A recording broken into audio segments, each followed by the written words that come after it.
ప్రోస్టేట్స్ సమస్య ఉన్నప్పుడు కేవలం పేషెంటే కాకుండా ఇంట్లో వాళ్ళు కూడా ఇబ్బంది పడుతుంటారు.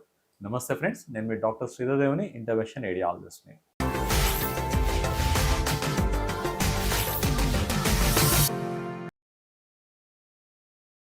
ప్రోస్టేట్ మగవాళ్ళలో 45 దాటిన తర్వాత మొదలయ్యి ఇంచుమించు 65-70 ఏళ్ళ వచ్చే వయసుపటికి ఇంచుమించు ప్రతి ఒక్కరికి కూడా ఈ యూరినరీ కంప్లైంట్స్ ఉంటుంటాయి.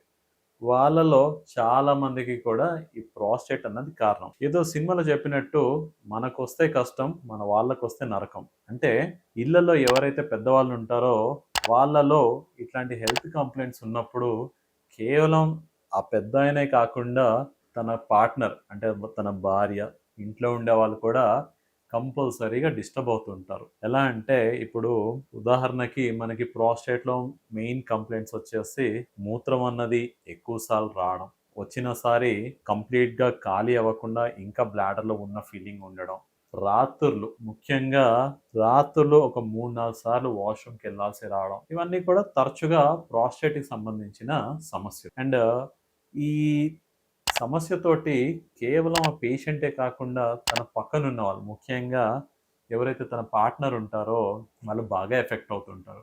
ఎందుకంటే ఇప్పుడు చూడండి, మనతో పాటు మన పార్ట్నరు అదే బెడ్రూమ్లో ఉన్నప్పుడు మనం వాష్రూమ్కి వెళ్ళిన ప్రతిసారి కూడా వాళ్ళ నిద్ర కూడా డిస్టర్బ్ అవుతుంది. అంటే మన నిద్ర ఎలాగో డిస్టర్బ్ అవుతుంది, జబ్బు ఉంది కాబట్టి, కానీ మనతో పాటు ఉన్నందుకు వాళ్ళ నిద్ర డిస్టర్బ్ అవ్వడం. అండ్ ఈ నిద్ర ఎప్పుడైతే డిస్టర్బ్ అవుతుందో మరుసటి రోజు తలంతా చికాగ్గా ఉండడం, కోపంగా ఉండడం, ఇవన్నీ చూస్తుంటాం. అంటే ఈ యాంగ్జైటీ కానీ ఫ్రస్ట్రేషన్ కానీ కేవలం మనకే కాకుండా మన పార్ట్నర్కి కూడా అంటిస్తున్నాం. అంటే జబ్బు వచ్చేసి మనకుంది, ఈ సిమ్టమ్స్ కొన్ని మనం వాళ్ళకు కూడా అంటిస్తున్నాం.